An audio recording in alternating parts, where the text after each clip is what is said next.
नमस्कार, मैं रवीश कुमार। स्वागत है आपका हमारे चैनल दैनिक जगत पर। अगर आप भी चाहते हैं सच्ची पत्रकारिता तो इस चैनल को सब्सक्राइब करके बेल आइकन जरूर दबाएं।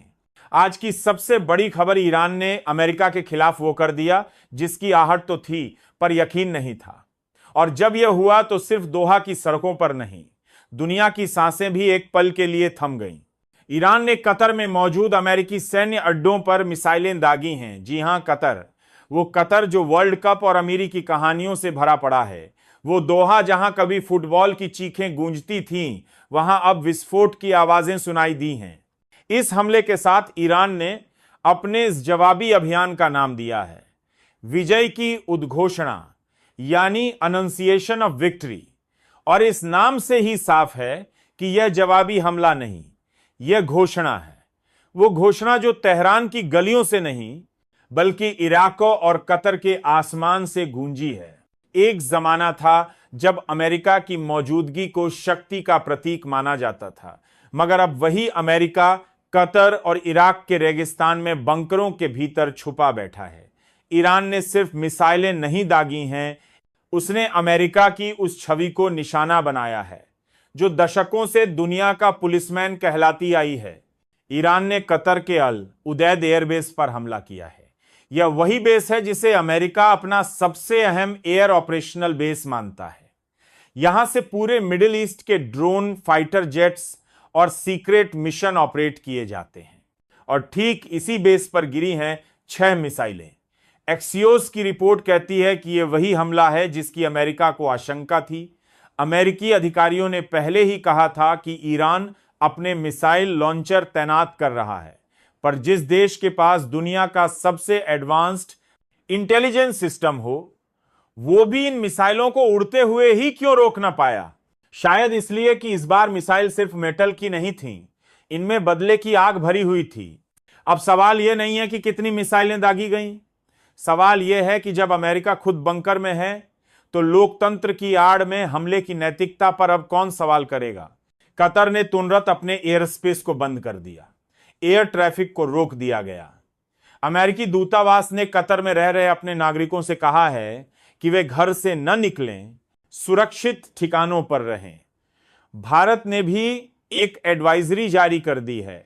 साफ शब्दों में कहा गया है कि जो भारतीय कतर में हैं वे घर के अंदर रहें, अलर्ट रहें और सरकार की बात मानें।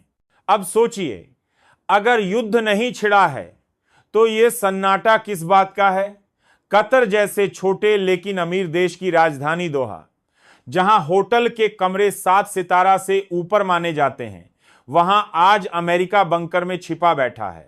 ईरान की तस्नीम न्यूज एजेंसी का बयान और भी साफ है, यह हमला नहीं है, यह अभियान है और इसका नाम ही काफी है, विजय की उद्घोषणा।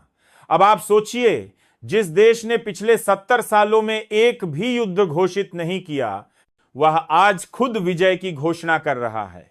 इराक में मौजूद अमेरिका का अल असद एयरबेस भी इस हमले की चपेट में आया है। सैन्य सूत्रों के मुताबिक सैनिकों को बंकरों में भेज दिया गया है और पूरा बेस हाई अलर्ट पर है।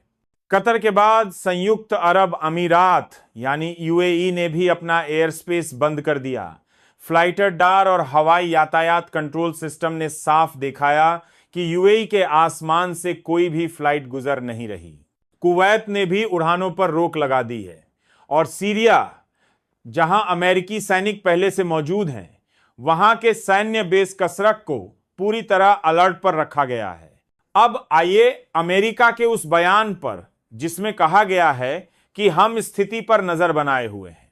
अमेरिका जो यूक्रेन में रूस की हर हरकत पर ड्रोन भेज देता है, वह अब खुद के ऊपर हो रहे मिसाइल हमले पर सिर्फ नजर बनाए हुए है। यह चुप्पी या कायरता नहीं तो और क्या है? यह वही अमेरिका है जो कुछ दिन पहले ईरान के 3 परमाणु ठिकानों पर बम बरसा रहा था और अब जब जवाब मिला है तो वह सिर्फ एडवाइजरी जारी कर रहा है। अब यह लड़ाई सीमाओं की नहीं, सिद्धांतों की हो चुकी है। यह लड़ाई बताती है कि अब किसी देश को अपने वैज्ञानिकों की हत्या के बाद चुप नहीं बैठना है। यह लड़ाई बताती है कि अब हर हमला, हर बम, हर ड्रोन का जवाब मिलेगा, उतने ही तीखे और उतने ही साहसिक अंदाज में। हमारे भारत ने भी इस मामले पर साफ रुख अपनाया है।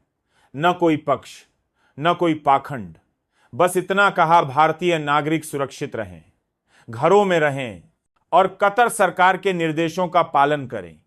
यह वह भारत है जो अब मध्य पूर्व की सियासत को दूर से नहीं, बिल्कुल पास से देखता है। इस पूरी घटना के पीछे सिर्फ एक ही बात साफ होती है, अमेरिका अब वह अमेरिका नहीं रहा जो 90 के दशक में था। वह अब सिर्फ एक घबराया हुआ साम्राज्य है जो ईरान जैसे देश से डरने लगा है।